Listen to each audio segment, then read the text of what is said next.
17 फरवरी 2023 को बृहस्पति धाम सीहोर मध्य प्रदेश में गुरुजी पंडित प्रदीप मिश्रा जी द्वारा वाची जा रही महाशिवरात्रि शिव महापुराण कथा के दूसरे दिन की कथा पूर्ण हो चुकी है। आज की कथा में गुरुजी ने रुद्राक्ष वितरण के दौरान आई भीड़ के बारे में बहुत कुछ कह दिया है, जिसमें से अधिकतर लोगों का यह प्रश्न था कि कई लोग भीड़ होने की वजह से नहीं आ पा रहे हैं, अभी भीड़ के दौरान कुबेरेश्वर धाम नहीं पहुंच पा रहे हैं, तो क्या उन्हें बाद में रुद्राक्ष मिल पाएगा। इस पर गुरुजी ने सभी को खुश कर देने वाला जवाब दिया है। साथ ही गुरुजी पर दबाव बनाने वाले लोगों को गुरुजी ने आज ज़बरदस्त जवाब दिया है। आज का वीडियो बहुत ही रोचक है और आपको वीडियो सुनकर बहुत प्रसन्नता जरूर होगी।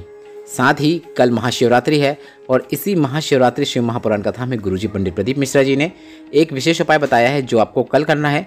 वह उपाय आपको हम इसी वीडियो के अंत में करके दिखाएंगे ताकि वह उपाय आपको आसानी से समझ में आ सके। आज की कथा में गुरुजी ने कुल 14 उपाय पत्र और उपयोगी जानकारी दी है। सभी की जानकारी हम आपको इस वीडियो के माध्यम से दे देंगे।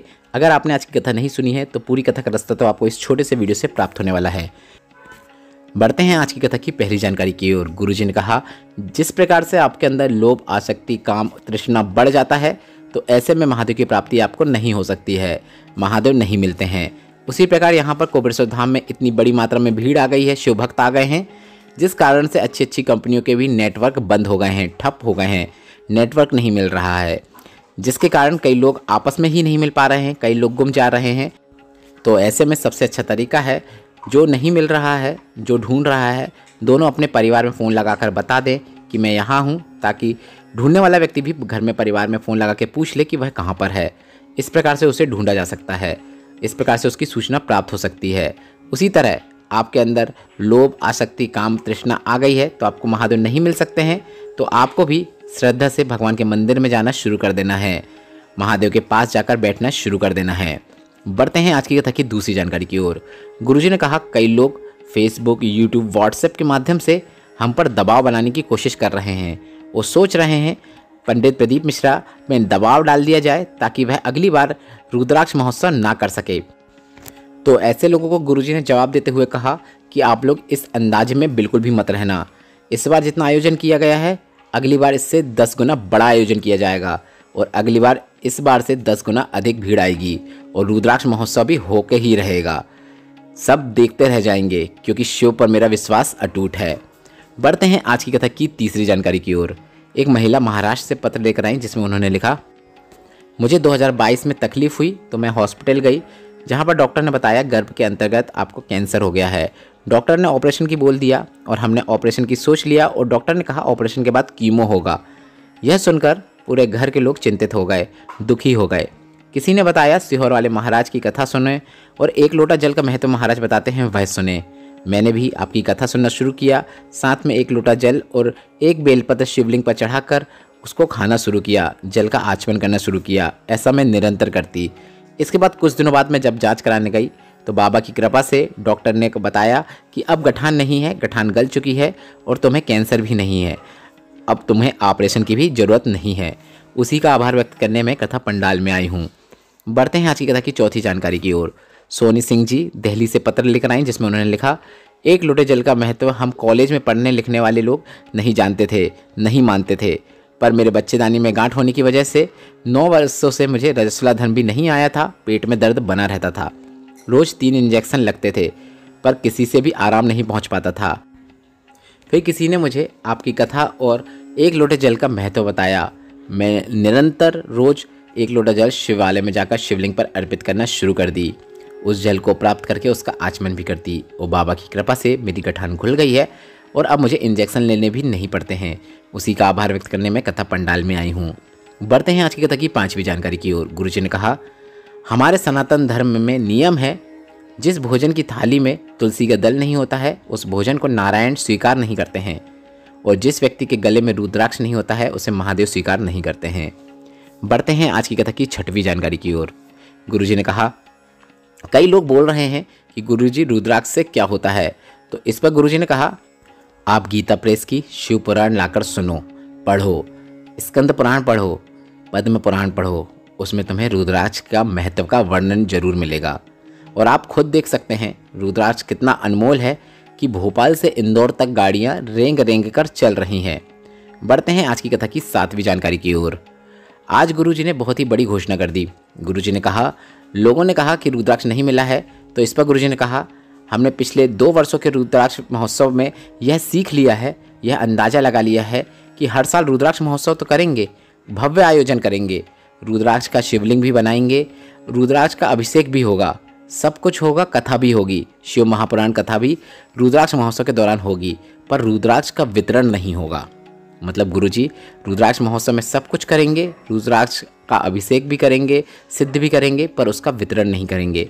इसके बाद गुरुजी ने कहा, और अभी भी जो लोग नहीं आ पाए हैं, जो लोग आने वाले हैं, उन सभी से हम कहना चाहते हैं कि 22 फरवरी तक यह कथा चलने वाली है। इसके बाद पूरे वर्ष में कभी भी आकर आप सीहोर समिति है जो कुबेरेश्वर धाम की, वहाँ पर कार्यालय के सामने खड़े होकर आप बोल सकते हैं कि हमें शिव प्रसाद दे दो और आपको रुद्राक्ष मिल जाएगा। रुद्राक्ष के लिए कभी भी आपको कुछ पैसे नहीं देना है। बस अब यह ध्यान रखना है कि जब कथा चलेगी, रुद्राक्ष महोत्सव होगा, उस समय आपको रुद्राक्ष नहीं मिलेगा। कथा पूर्ण होने के बाद पूरे वर्ष में जब आपको लगे तब आकर आप रुद्राक्ष प्राप्त कर सकते हैं। इसके बाद गुरुजी ने कहा कि लोगों के यहाँ धन बढ़ता चला जाता है, पर कुबेरेश्वर धाम में रुद्राक्ष बढ़ते चला जा रहा है। पिछले साल का रुद्राक्ष, पिछले वर्ष का रुद्राक्ष और इस वर्ष का रुद्राक्ष, लाखों की मात्रा में रुद्राक्ष इकट्ठा हो गया है, जिसका वितरण इस कथा के बाद पूरे वर्ष किया जाएगा। तो आप कभी भी आकर साल भर में रुद्राक्ष प्राप्त कर सकते हैं। घबराने की बिल्कुल भी ज़रूरत नहीं है, चिंता की कोई ज़रूरत नहीं है।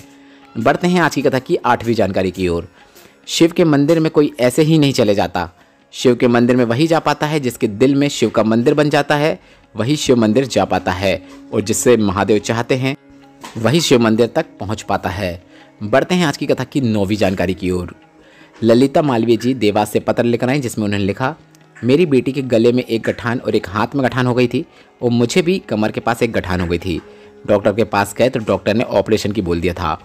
ऑपरेशन तो होगा ही, यह सोच भी लिया था।